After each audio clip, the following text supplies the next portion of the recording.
ભગવાન શ્રી રામની પાઠશાળાના ત્રીજા પાઠ વિશે આપણે જાણીએ તો ત્રીજા પાઠમાં ભગવાન શ્રી રામના સત્ય હંમેશા સત્યને વળગી રહેવું એના વિશેની વાત કરવામાં આવી છે.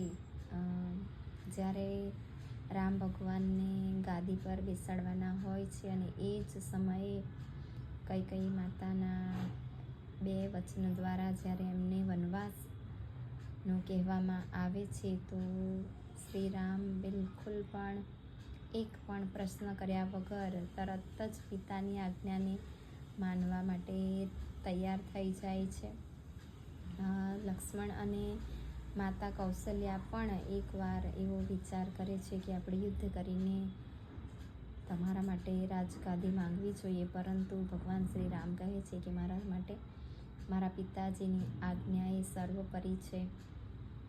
અને કદાચ હિમાલય જે છે તે ડગમગી જાય, કદાચ સમુદ્રના પાણી પાછા જતા રહે, પરંતુ શ્રી રામ જે છે એ કદી પણ પિતાની વચનોને એમની આજ્ઞાનું અવગણના નહીં કરે. એટલે પિતા જે છે એમનું કેટલું શ્રેષ્ઠ વ્યક્તિત્વ હોય પોતા દરેક બાળકના દીકરાના જીવનમાં, તેના વિશેની વાત કરવામાં આવી છે આ પ્રકરણમાં.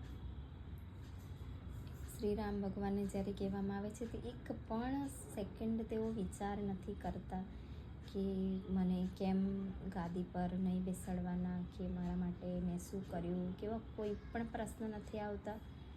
અને એમના પાસેથી એ પ્રકરણમાં આપણને એ શીખવા મળે છે કે સવારે એમને ગાદી પર બેસાડવા માટે આટલા સુંદર મજાના વિચાર હોય છે અને તરત જ એ વિચાર પરિસ્થિતિ બદલાઈને એમને વનવાસમાં જવાની પરિસ્થિતિ આવી જાય છે. તો એ પરિસ્થિતિ બિલકુલ પણ ગભરાતા નથી કે બિલકુલ પણ શું કહેવાય આપણી જેમ ડરી નથી જતા કે હવે હું શું કરીશ, મેં શું કરવા આવું કર્યું, કે મને શા માટે સજા આપી રહ્યા છો, કેવી રીતે હું રહીશ, હું રાજા છું કે હું મહેલમાં રહ્યો છું. એમને બિલકુલ પણ એવા એક પણ વિચાર નથી આવતા. તેઓ બિલકુલ પણ વિચલિત થતા નથી. તરત જ પિતાની આજ્ઞા માનવા તૈયાર થઈ જાય છે. વળતો એક પ્રશ્ન પણ તેઓ કરતા નથી, એક પણ સવાલ પૂછતા નથી અને તરત જ તૈયાર થઈ જાય છે. તો એ આપણને ખૂબ જ સુંદર મજાનું ઉદાહરણ આપ્યું છે કે જીવનમાં જે પણ પરિસ્થિતિ આવે એના માટે હંમેશા તૈયાર રહેવું જોઈએ. કોઈ પણ પરિસ્થિતિ આપણને કહીને આવવાની નથી. સવારે જે પરિસ્થિતિ હોય એ જ પરિસ્થિતિ સાંજે હોય એવું જરૂરી નથી. એનું શ્રેષ્ઠ ઉદાહરણ આ ત્રીજા પાઠમાં આપવામાં આવ્યું છે. એટલે રામ ભગવાન પાસે એ ગુણ હતો કે કોઈ પણ પરિસ્થિતિ હોય, દરેક પરિસ્થિતિમાં ખુશી ખુશી જીવન જીવવું એ આપણને શીખવે છે રામ ભગવાન. એટલે કદી પણ પરિસ્થિતિનો આપણે અહંકાર નહીં કરવો જોઈએ અને જો પરિસ્થિતિ આવી પડે તો એનાથી ગભરાવવું પણ નહીં જોઈએ. એના વિશેનો પાઠ ત્રીજો આપ્યો છે.